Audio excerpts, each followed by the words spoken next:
英語聞き流し10分間、名作リスニング、英語テキストと MP3 ダウンロード、その他の物語は、ホームページよりご利用いただけます。88thpp.com 88thpp.com He believed in the future. Patriski, of more experience and of more philosophy, thought that the loss of the mill supper in the present was ill compensated by dreams of milk and honey in some vague hereafter. And Patriski growled whenever he passed by Boz Coges. "This is Alois's name day, is it not?" said the old man Doss that night from the corner where he was stretched upon his bed of sacking. The boy gave a gesture of assent. He wished that the old man's memory had erred a little, instead of keeping such sure account. "And why not there?" his grandfather pursued. "Thou hast never missed a year before, Nello." "Thou art too sick to leave," murmured the lad, bending his handsome head over the bed. "Tut! Tut! Mother Newlette would have come and sat with me, as she does scores of times." "What is the cause, Nello?" the old man persisted. "Thou surely hast not had ill words with the little one?" "Nay, grandfather, never," said the boy quickly, with a hot color in his bent face. "Simply and truly, Boz Coges did not have me asked this year. He has taken some whim against me." "But thou hast done nothing wrong?" "That I know, nothing. I took the portrait of Alois on a piece of pine, that is all." "Ah!" The old man was silent. The truth suggested itself to him with the boy's innocent answer. He was tied to a bed of dried leaves in the corner of a wattle hut, but he had not wholly forgotten what the ways of the world were like. He drew Nello's fair head fondly to his breast with a tenderer gesture. "Thou art very poor, my child," he said with a quiver the more in his aged, trembling voice, "so poor. It is very hard for thee." "Nay, I am rich," murmured Nello, and in his innocence he thought so, rich with the imperishable powers that are mightier than the might of kings. And he went and stood by the door of the hut in the quiet autumn night, and watched the stars troop by and the tall poplars bend and shiver in the wind. All the casements of the mill house were lighted, and every now and then the notes of the flute came to him.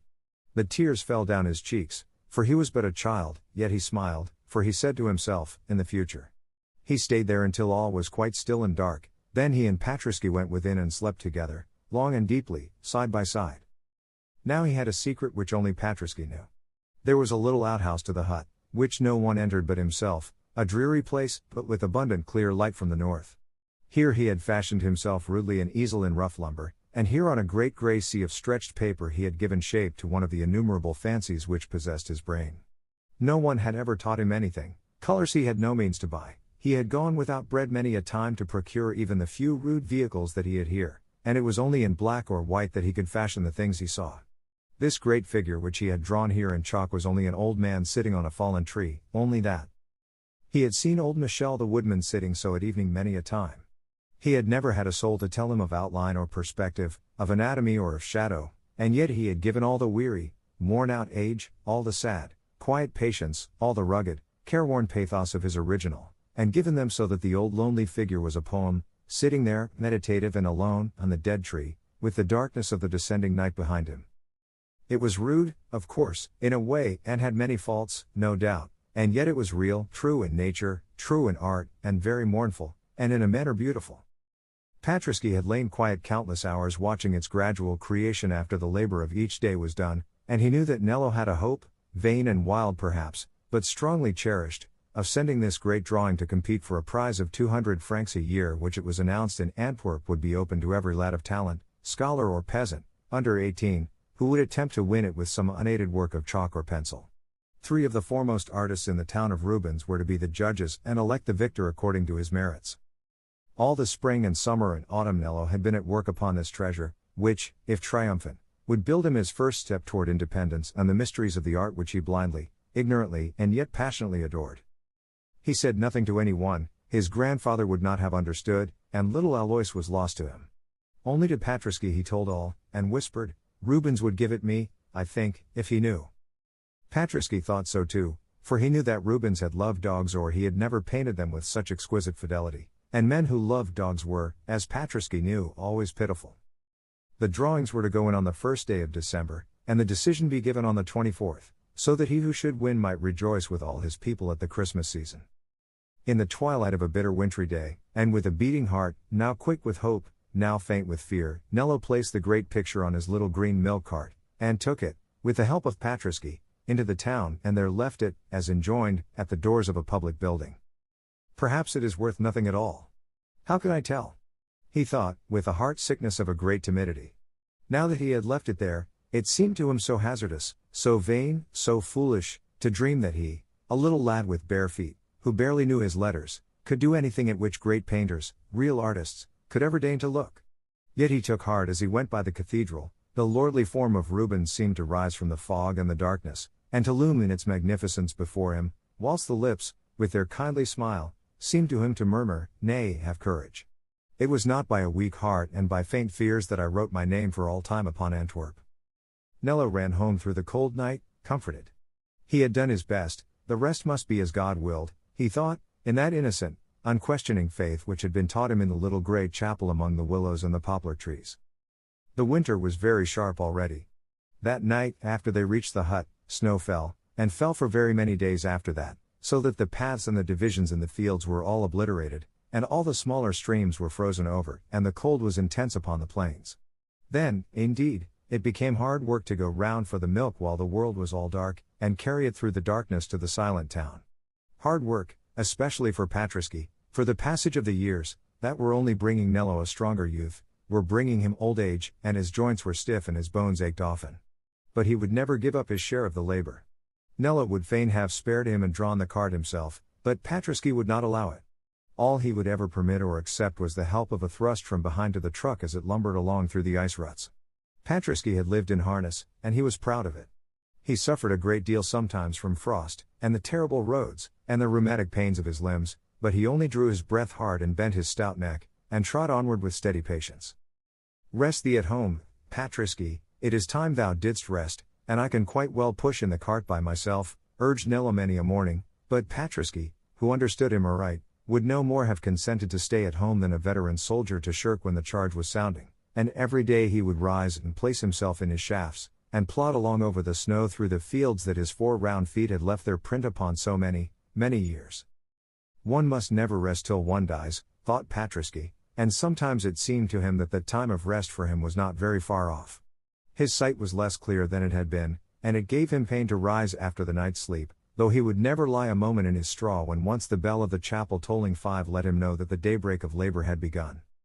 "My poor Patraschi, we shall soon lie quiet together, you and I," said old Jehan Doss, stretching out to stroke the head of Patraschi with the old withered hand which had always shared with him its one poor crust of bread, and the hearts of the old man and the old dog ached together with one thought: when they were gone, who would care for their darling?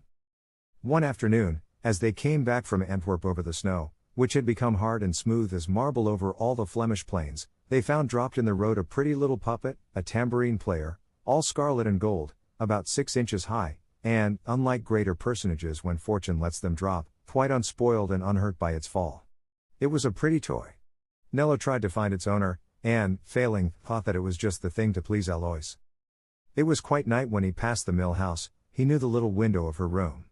It could be no harm, he thought, if he gave her his little piece of treasure trove. They had been playfellows so long. There was a shed with a sloping roof beneath her casement. He climbed it and tapped softly at the lattice. There was a little light within. The child opened it and looked out half frightened. Nello put the tambourine player into her hands. "Here is a doll I found in the snow, Alois. Take it," he whispered, "take it, and God bless thee, dear." He slid down from the shed roof before she had time to thank him, and ran off through the darkness. That night there was a fire at the mill. Outbuildings and much corn were destroyed, although the mill itself and the dwelling house were unharmed. All the village was out in terror, and engines came tearing through the snow from Antwerp. The miller was insured, and would lose nothing. Nevertheless, he was in furious wrath, and declared aloud that the fire was due to no accident, but to some foul intent. Nello, awakened from his sleep, ran to help with the rest. Bas Coges thrust him angrily aside. "Thou wert loitering here after dark," he said roughly. "I believe, on my soul, that thou dost know more of the fire than any one." Nello heard him in silence, stupefied, not supposing that any one could say such things except in jest, and not comprehending how any one could pass a jest at such a time. Nevertheless, the miller said the brutal thing openly to many of his neighbors in the day that followed, and though no serious charge was ever preferred against the lad, It got bruited about that Nello had been seen in the mill yard after dark on some unspoken errand, and that he bore Boz Coges a grudge for forbidding his intercourse with little Eloise, and so the hamlet, which followed the sayings of its richest landowner Servally, and whose families all hoped to secure the riches of Alois in some future time for their sons, took the hint to give grave looks and cold words to old Jihan Das's grandson. No one said anything to him openly, but all the village agreed together to humor the miller's prejudice, and at the cottages and farms where Nello and Patriski called every morning for the milk for Antwerp, downcast glances and brief phrases replaced to them the broad smiles and cheerful greetings to which they had been always used. No one really credited the miller's absurd suspicion, nor the outrageous accusations born of them, but the people were all very poor and very ignorant, and the one rich man of the place had pronounced against him. Nello, in his innocence and his friendlessness, had no strength to stem the popular tide. "Thou art very cruel to the lad," the miller's wife dared to say, weeping, to her lord. "Sure he is an innocent lad and a faithful, and would never dream of any such wickedness, however sore his heart might be." But Boz Coges, being an obstinate man, having once said a thing, held to it doggedly, though in his innermost soul he knew well the injustice that he was committing. Meanwhile, Nello endured the injury done against him with a certain proud patience that disdained to complain. He only gave way a little when he was quite alone with old Patriski. Besides, he thought, if it should win, they will be sorry then, perhaps. Still, to a boy not quite 16, and who had dwelt in one little world all his short life, and in his childhood had been caressed and applauded on all sides, it was a hard trial to have the whole of that little world turn against him for naught. Especially hard in that bleak, snowbound, famine-stricken winter-time, when the only light and warmth there could be found abode beside the village hearths and in the kindly greetings of neighbors. In the winter-time all drew nearer to each other, all to all, except to Nello and Patriski, with whom none now would have anything to do, and who were left to fare as they might with the old paralyzed, bedridden man in the little cabin, whose fire was often low, and whose board was often without bread, for there was a buyer from Antwerp who had taken to drive his mule in of a day for the milk of the various dairies, and there were only 3 or 4 of the people who had refused his terms of purchase and remained faithful to the little green cart. So that the burden which Patriski drew had become very light, and the centime pieces in Nello's pouch had become, alas, very small likewise. The dog would stop, as usual, at all the familiar gates, which were now closed to him, and look up at them with wistful, mute appeal, and it cost the neighbors a pang to shut their doors and their hearts, and let Patriski draw his cart on again, empty. Nevertheless, they did it, for they desired to please Boz Coges. Noel was close at hand. The weather was very wild and cold. The snow was 6 feet deep, and the ice was firm enough to bear oxen and men upon it everywhere. At this season the little village was always gay and cheerful. At the poorest dwelling there were possets and cakes, joking and dancing, sugared saints and gilded Jesu. The merry Flemish bells jingled everywhere on the horses, everywhere within doors some well-filled soup pots sang and smoked over the stove, and everywhere over the snow without laughing maidens pattered in bright kerchiefs and stout kirtles, going to and from the mass. Only in the little hut it was very dark and very cold.